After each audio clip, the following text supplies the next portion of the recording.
but I still have to address these hiccups. And I'm the only one that can kind of analyze them and try to understand them. And 2 weeks ago, I had an incredible day.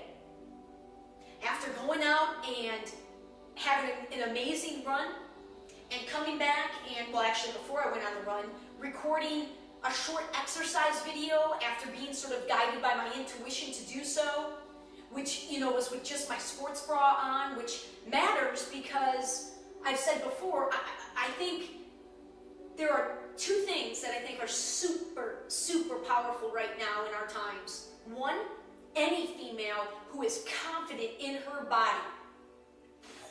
Because of the extent that I think we've beaten ourselves up and still beat ourselves up for the imperfections of our body. Any woman that is to any extent that you are able to embrace your body, man, way, way powerful. Way, way powerful. Because when you accept and embrace your body, you're freeing up all that energy of hating yourself. And it's free to be directed elsewhere. And I'm speaking from experience because most of my energy was being directed at hating myself in all sorts of ways. And at the top of that list was hating my body. And when I say hating my body, I mean hating my body. Hating it. Not able to look at myself from the neck down. Not able to go into a store and put a pair of pants on without breaking down into tears. Not able to, I did not do anything socially other than work out for the better part of 11 years because of the extent that I hated my body. And all of that energy that I've now freed up is being directed, well, towards my work now. And it's unbelievable how much that energy is. So to any extent that I can help women out there do the same, even if it's just 1 or 2%, if I can help you move closer to accepting your body 100%. And here's another thing, a lot of women are, that I've met who are very confident with their body will say, you're never 100%, you're never completely okay. Well, if you've got that belief going, well, then you never will be 100% and completely okay. It's all about what we tell ourselves and the beliefs that we have at our core about everything. And if you tell yourself, I will always be okay with the way that I look, no matter what, because there is perfection in all the imperfection. And that's your foundational belief, and that's what you're telling yourself, fake it till you make it.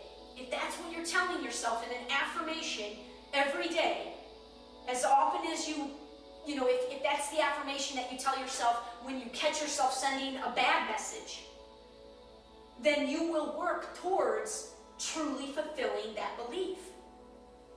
And the closer we can get to being in that place as women, whoa, unbelievably powerful.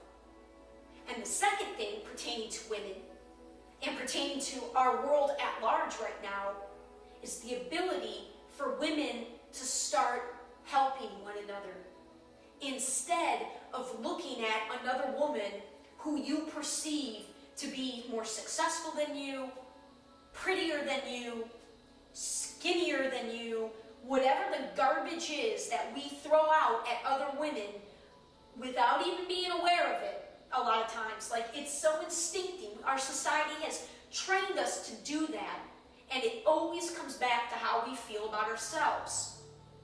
So if on a scale to 100%, I'll use myself as an example. I hated myself so much that if I were to see other women I cared about, women I loved in my life, even though I might, right at first glance of them, they might walk in the room, I'm like, wow, they look awesome. Rather than share that and say that, I would immediately, that thought would last for like 3 seconds, and then my own insecurities would cause almost like a trained behavior to begin to find the faults, whether physically or to remind myself of whatever struggles that person was having in their life. to kind of remind myself and say, wow, yeah, see, her life's not perfect. And it ultimately was, this whole exchange was being done within my head and within me because of my own insecurities. And tremendously limiting, obviously limiting to me, but limiting in our relationship. Because what if I was able to set aside my own insecurities and actually tell this other woman how beautiful I think she looks today, or how beautiful I think she is, or how awesome I think she is. And all of us love to hear compliments. All of us love to hear compliments. And everything is about energy. It's all about the energy. And I am all about trying to share and bring to light all of these different ways we can begin to spread positivity. Very simple changes in our lives. I'm not at all trying to tell anybody that you need to change your life dramatically. There are so many relatively minor changes you can make to begin to shift the energies in your life and in thus our world.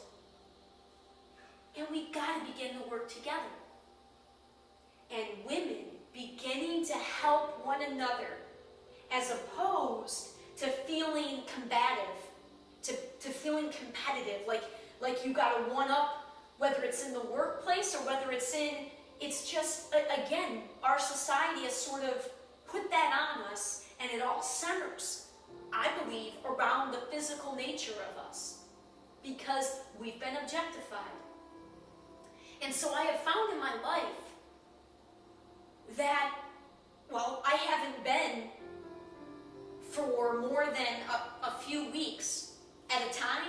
I've not been at a place where it's not that being at my natural weight, I need to be at this particular weight range to feel the confidence. It's all sort of interrelated.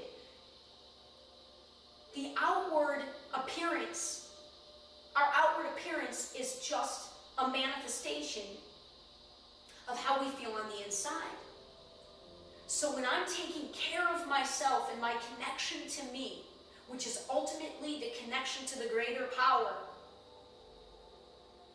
everything sort of takes care of itself on the outside. And our health and our outside appearance is an amazing indicator. We have a built-in system, and we've gotten so disconnected to that we don't recognize the signs. For example, right now, one of my greatest indicators is my face. You can't see it on these videos, and I've always had some issues with, it's not even, I don't know, acne or with my face.